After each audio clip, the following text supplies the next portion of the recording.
My friend recently came back from a ToK teacher training workshop, at which he told me there was a session titled ToK is not philosophy. Now, when he told me what happened in this session, I was shocked. Shocked, I tell you. So I thought I'd make a video about it. Welcome to ToK Today. I'm Daniel and I am privileged to make videos about the theory of knowledge. So let's start with the question, is ToK philosophy? Now, when people ask me what I teach, I say theory of knowledge. And usually I get a blank stare back. So then I quickly follow this up with the phrase, oh, it's sort of like applied philosophy. And that usually helps people to place it, and then they tell me a story about a philosophy course that they took in college, or how they're super interested in philosophy and they've recently read a book about something philosophical and so on. And then this is all fine. Except I'm not really sure that I really teach philosophy. I mean, I teach ToK, and I'm not sure what category we put ToK in. Does it even have a category? And if it doesn't have a category, does it actually have the category of no category? And if there's a category of no category, are categories actually needed at all? I can categorically say that I'm getting off the point. Back to my friend's IB workshop with a session titled ToK is not philosophy. Now, in itself, I don't think that workshop title is very ToK. I mean, it's an absolute statement rather than a question that invites exploration, like the title of this video is. In itself, that didn't bother me. Well, not too much. It was what happened in this section of the workshop that shocked me. Now, indulge me whilst I briefly run through what caused such consternation and antagonisation. The workshop was for teachers new to teaching ToK, and in this section of the workshop, they were flatly told that ToK is not philosophy, and they were given the following reasons. Number one, ToK teachers don't have to have any background in academic philosophy, such as a philosophy degree. Number two, ToK students don't have to learn the names of specific philosophers, their works, nor their schools of thought. And number three, ToK is a reflective process in which the student draws upon their own learning and life experiences rather than drawing upon the body of knowledge. Now, I agree with all of these points. I agree with all of them. They are all good and noble points. However, none of them substantiate the claim that ToK is not philosophy. I mean, these 3 points describe ToK, but they are relatively irrelevant to philosophy. No, they're totally irrelevant to philosophy. Now, you may be thinking, so what, Daniel? Why is this relevant? How does this help us with ToK? Which are also relevant and valid questions. I think it's relevant because the answer to the question, is ToK philosophy, represents a particular understanding of knowledge, its organisation, and therefore its function. And those things are directly relevant to ToK and to developing better ToK. So let's be clear, I'm not arguing that ToK necessarily is philosophy. I'm just arguing that we need to think about it in a different way if we want to develop better ToK. I don't think that the 3 reasons given for ToK not being philosophy are particularly helpful for our understanding of ToK, philosophy, nor knowledge itself. Now, I'm going to define knowledge as an inquiry into the nature of being and our knowledge of it. And we could spend years debating the definition of philosophy, but that's a broad definition that covers most eventualities.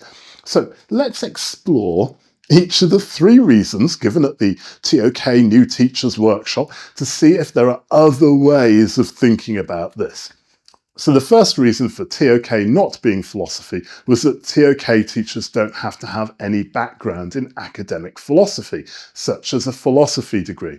And I absolutely agree with this. But the problem is that philosophy teachers don't have to have any background in academic philosophy to teach philosophy. There's a wonderful organisation called Philosophy for Children who've written a whole curriculum for teachers of any subject to introduce philosophical inquiry into their classrooms. They do a lot of work in primary schools. Many of the teachers using their resources have degrees in education rather than in academic philosophy. Philosophy doesn't have to be taught by academic philosophers. You see, the problem of saying that philosophy is taught by academic philosophers means you exclude the potential for any teachers to bring philosophical inquiry into their classrooms. Metacognition is important for learning, regardless of whether we're learning physics or art or mathematics or music or economics. All teachers can and probably are philosophy teachers.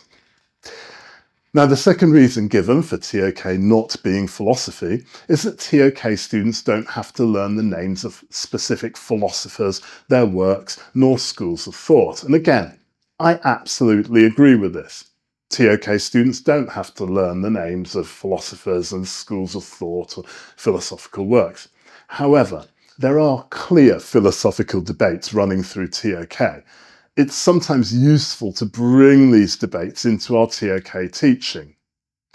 However, again, the bigger and more important point is that learning philosophy isn't about learning about specific philosophers, their works, or their schools of thought. Now, that may be how philosophy has been organised at some well-known Western universities, but that doesn't necessarily mean that that constitutes the subject content or skills of philosophy.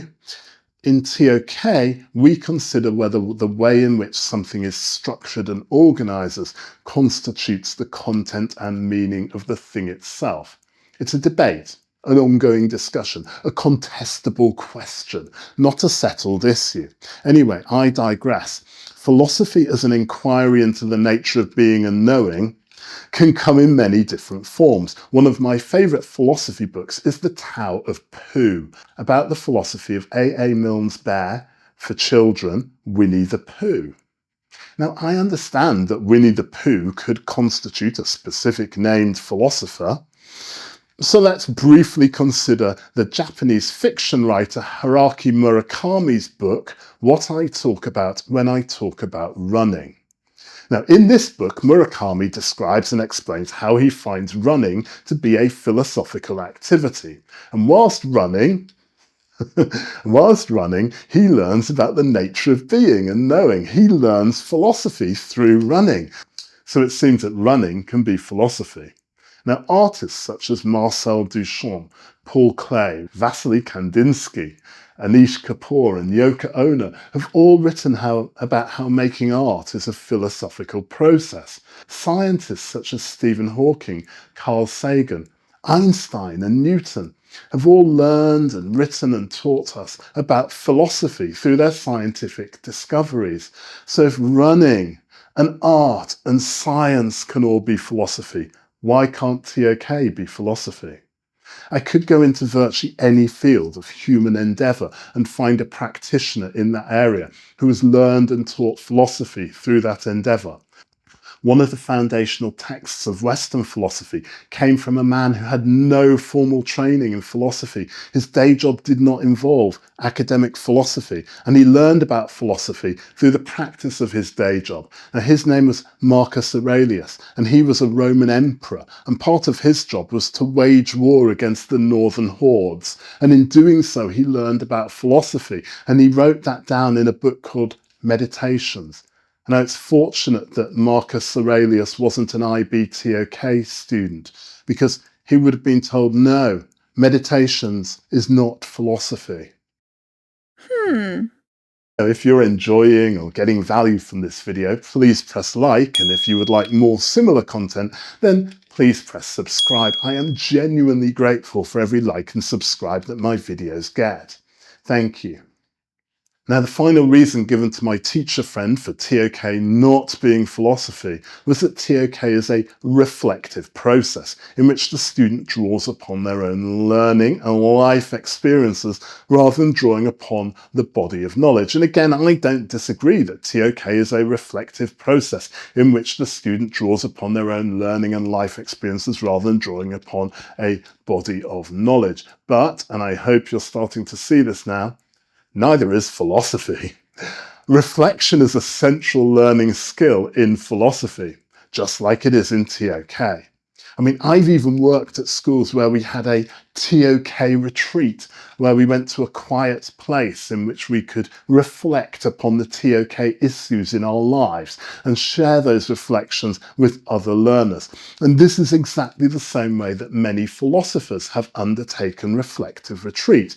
Buddha sitting under the Bodhi tree, Jesus retreating to the desert for 40 days and 40 nights, and Foucault sitting in a cafe in Paris on the Rive Gauche. My favourite story about philosophical reflection comes from the Swiss-British philosopher Alain de Botton, and he says that his favourite place to reflect, think and write is in the cafe in the Tesco supermarket in Hammersmith, London. It's philosophy in the everyday world, the real world that we all inhabit. It's good that he didn't try to do his reflection in a ToK class, or else we would have had to say to him, no, Alan, ToK is not philosophy. Talking about Alain de Botton, his bibliography is relevant to our question. His books tell us that travelling is philosophy, art is philosophy, work is philosophy, status anxiety is philosophy, kissing and sex are philosophy, romance and love are philosophy, but apparently, according to the powers that be, ToK is not philosophy. So in summary, I hope that you can understand my shock at the statement that ToK is not philosophy, especially when made at a workshop for a subject that encourages metacognition, and specifically metacognition about knowledge itself. When we think in second order ways about anything, we inquire about the nature of being and our knowledge of it. We think about philosophy. When Murakami thinks about why he runs and what running means to him and what running teaches him about his life, he's learning philosophy. When I think about why art exists and why we continue to make art and why we value artistic objects, I'm doing philosophy. And when I ask my students to reflect on how they know things and what they need to know things and what the meaning is of the things that they know, I am asking them to reflect on and to inquire about the nature of their being and their knowledge of it. I think I may be asking them to do philosophy. Stay ToKtastic, my friends.